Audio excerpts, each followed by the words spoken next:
நம் வெறுமை நீங்கி நிறைவான பலன் கிடைக்க ரூத் 2:12 சொல்லப்பட்டிருக்கிறது.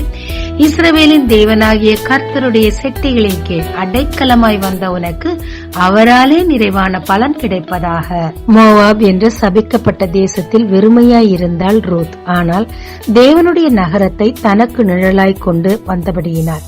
மாமியாரின் அன்பு மட்டுமல்ல, அவள் மூலமாக அநேக உறவுகள், கணவன், குழந்தை, ஐஸ்வர்யம், நிலபுலன், எல்லாவற்றிற்கும் மேலாக இயேசு கிறிஸ்து வம்சத்தின் தாய் என்ற நிறைவான பலனை பெற்றுக்கொண்டாள். வெறுமையில் இருக்கும் ஆத்துமாவே, நாம் நிறைவான பலன் கிடைக்க உலகத்தில் அங்கு இங்கு தேடி ஓடிக்கொண்டிருப்போம். ஆனால் முழுமையாய் கர்த்தரை நாம் நிழலாய் கொள்ளும் போது, அவர் சொல்வதை செய்யும் போது நிறைவான பலனுள்ள வாழ்க்கை நமக்கு அவர் தருவாருங்க. ஜெபிக்கலாமாங்க. தேவரீர், வெறுமையாய் இருக்கிறேன், உம் நிழலுக்கு வருகிறேன் ஐயா. நிறைவான பலனால் என்னை ஆசீர்வதியும்.